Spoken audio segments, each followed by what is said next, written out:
What's up, Giants fans, Hub watchers, YouTube subscribers, Twitter and Instagram followers? It's Noname back at it again with another video.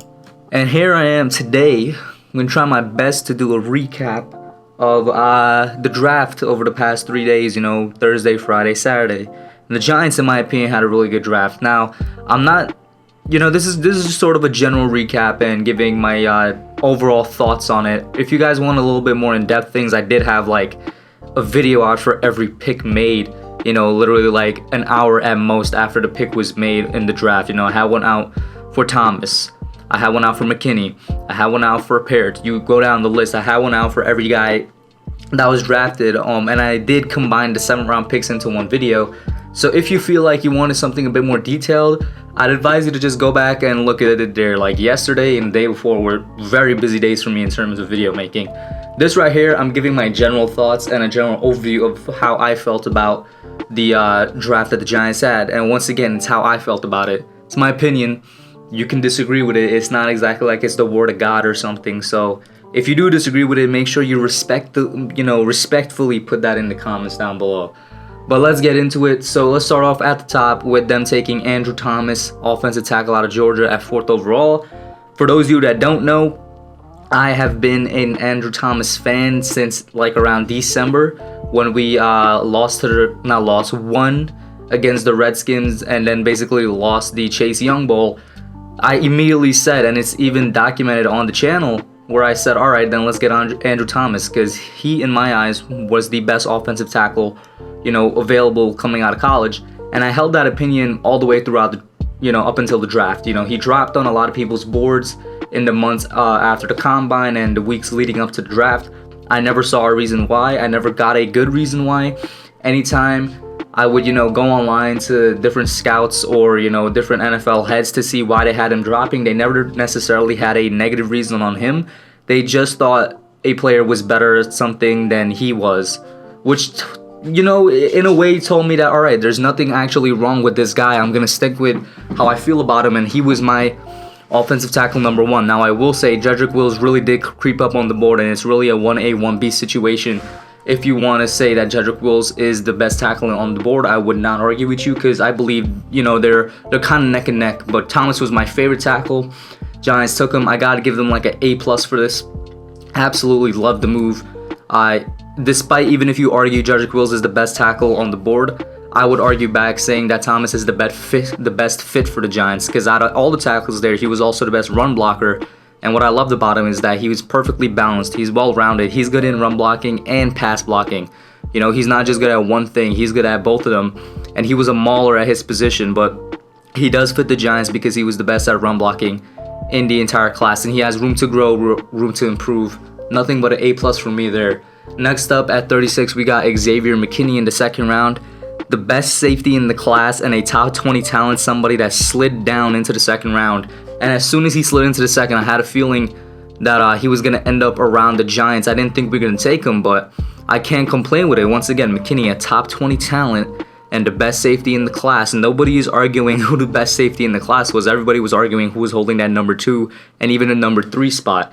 So for us to get an absolute steal in the draft, I can't give it anything but an A. And for anybody that wanted Isaiah Simmons, McKinney is a very Isaiah Simmons-like player. Now, of course, he played safety mainly, and Simmons did play kind of more of a linebacking role. He did drop back into that safety role every now and again, but McKinney is somebody that people like to take shots at for his coverage grade and whatnot, but honestly, he's pretty good as a safety in coverage. He can come in and be a very good free safety for us, and they will be using him all across the field like I thought they would if they took Simmons.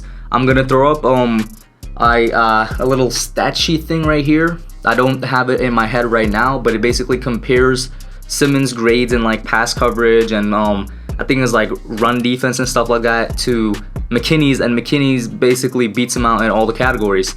But I will say, for those of you concerned about how he is in coverage, he's better than what people give him credit for. He's not the best in my opinion. The best in the class would have been Grant Delpit, talking about specifically covering tight ends and running backs and even wide receivers.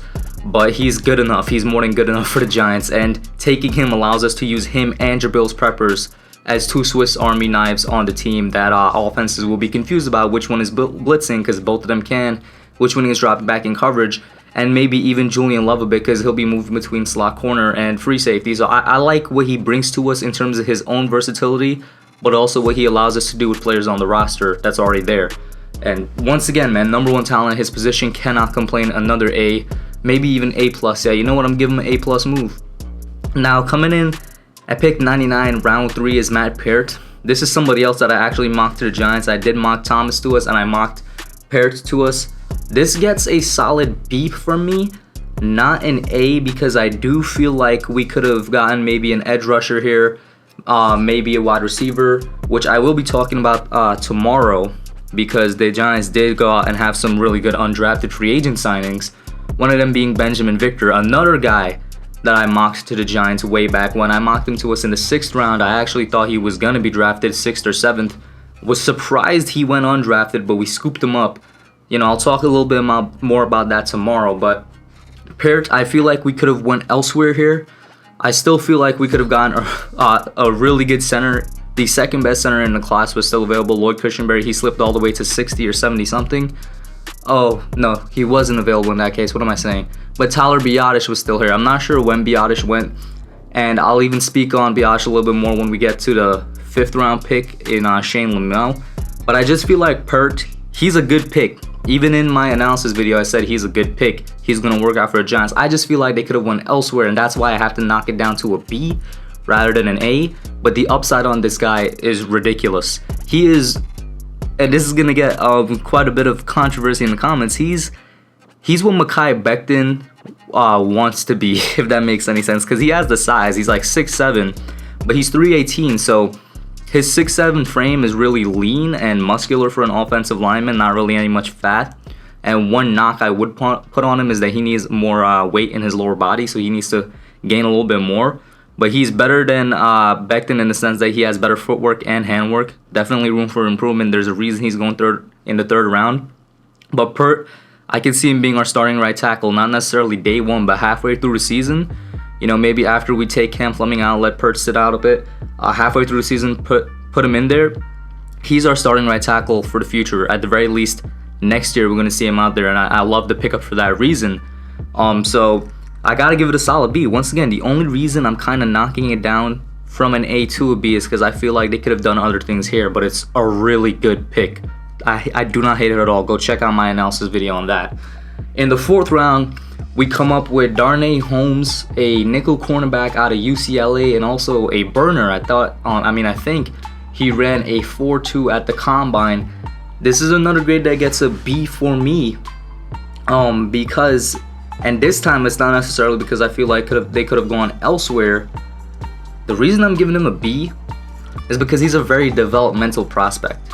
This guy, you know, he's extremely raw. He's more talent and athleticism than technical ability, and that's not to say that he has absolutely zero technical ability, but he is a bit different from the other guys we have taken in the draft in that sense, because they all have that kind of background that Joe Judge wants of being you know, technically sound, but he is extremely smart. The dude graduated college in like 2 years, so you know, maybe that matches up with it. But once again, the only reason I'm giving him a B is because he's a developmental prospect. I could see him either being a bust or a really good pick. As ironic as it sounds, he's the Julian Love of this draft, because we got Love in the 4th round last year, I think, and Love was one of the best nickel corners, slot corners in that draft, and Love was also considered one of the more developmental picks of the draft, because he could go either way. So far, he's worked out for the Giants, hasn't really been anything spectacular, but once again, it's just his rookie year, which is another reason I'm knocking this down to a B. Maybe the coaching staff doesn't believe in Julian Love. I personally do. But he's definitely going to come in, Darnay Holmes, he's definitely going to come in and challenge Love for that starting role at slot cornerback. But it's a good pickup. I mean, I've seen websites giving this an A+ grade because of how high they had him ranked, you know, at the slot corner position on their board. Like I said, it's a good pickup. I just wonder, do they not trust Julian Love? Do they not, you know, I don't trust Grant Haley, so I'm not even going to ask that. So the only person I could really say is, do they not trust Julian Love? Or are they going to maybe shift around Darnay a bit? Or is Darnay a special teamer? Did they go for, you know, maybe a couple special teams guys early because he didn't run a 4.2. Is this our new punt returner? I'm not sure. I'm gonna have to see how they use him before I give him a higher grade. I'm gonna have to see how he pans out.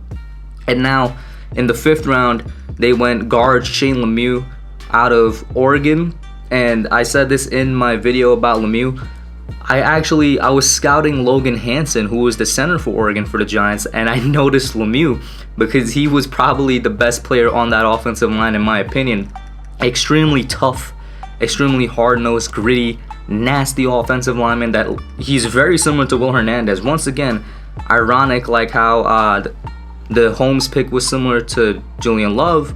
This guy's a left guard, and the way he plays is very similar to Hernandez. That hard-nosed, gritty, really wants to impose his will, and these are his own words. He wants to impose his will on oncoming defenders and, just push them into the ground and bury them.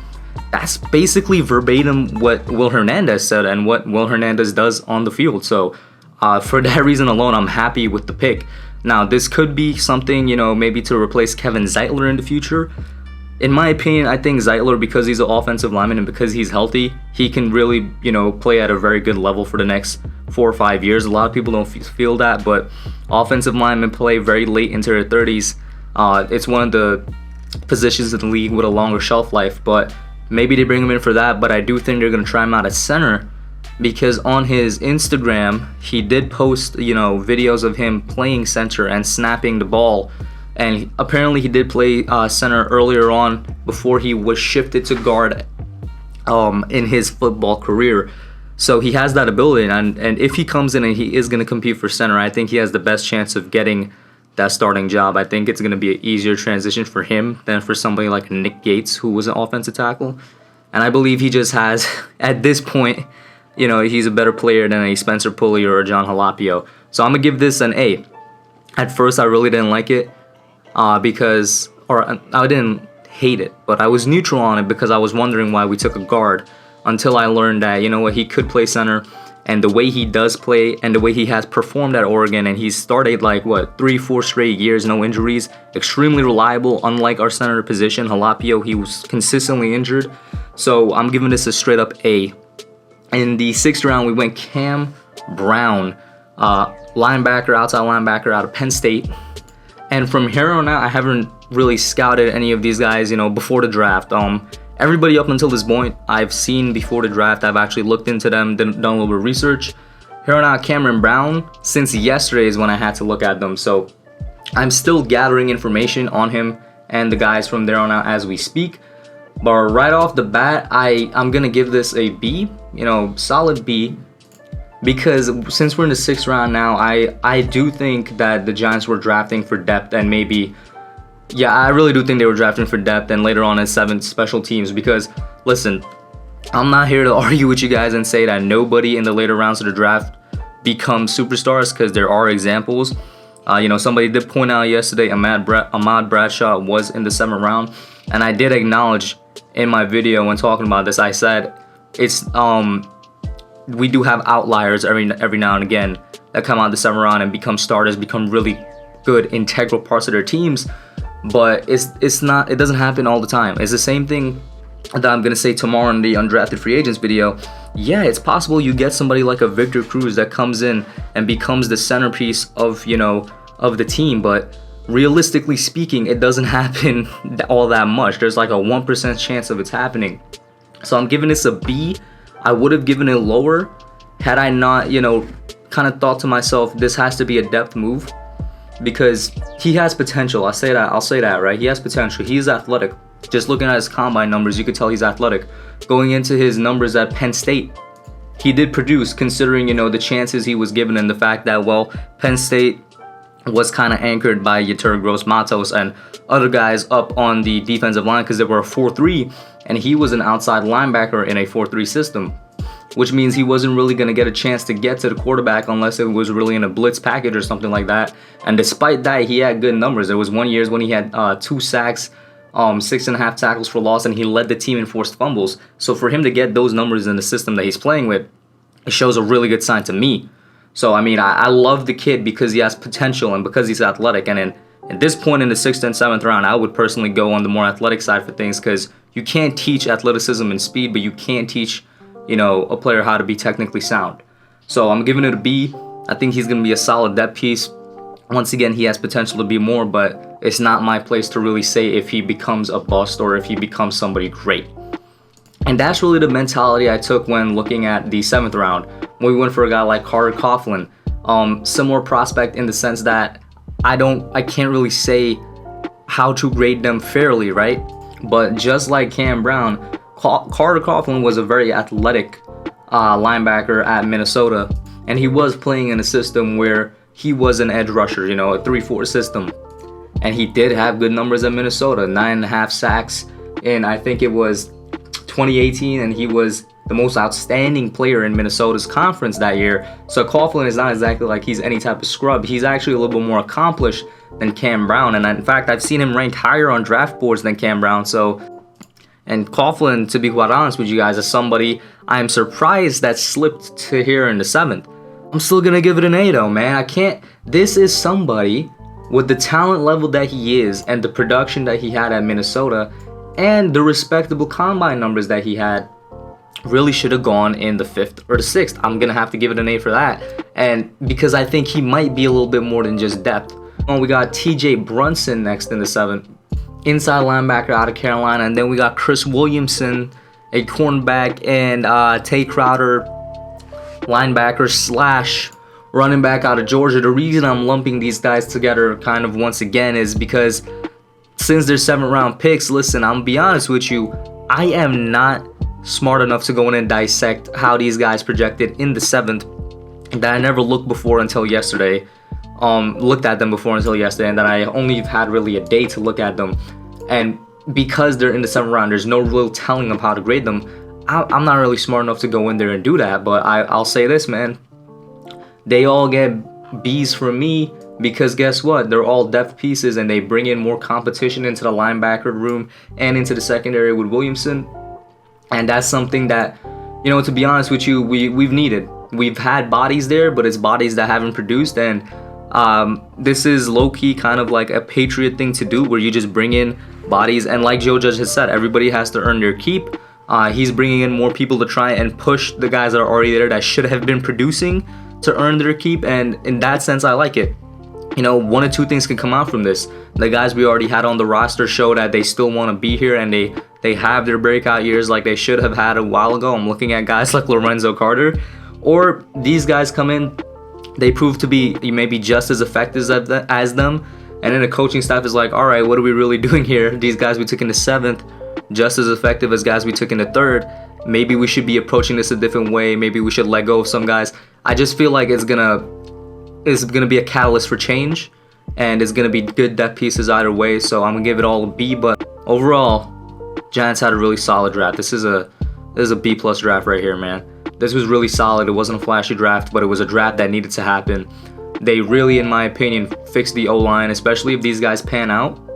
The O-line is fixed, and we haven't had a draft like this dedicated to fix that offensive line ever, and it's needed to happen. If it wasn't going to happen this year, I don't think it would happen any year.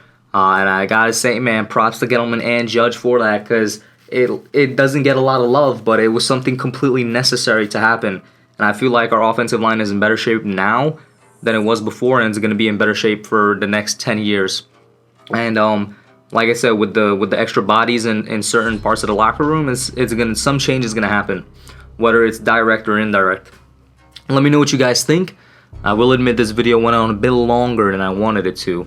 I will have my undrafted free agent, vid tomorrow where I talk about the guys we picked up. Really excited to get into Ben Victor and, give my thoughts on them. But put your comments down below about the draft, about, a certain pick you disagree with me on or maybe agree with me on. Put it down below. I'm out. Alright guys, thanks for watching. Put your comments down below. Make sure you smash that like button, subscribe, and turn on post notifications. Until next time, I'm out. Yeah.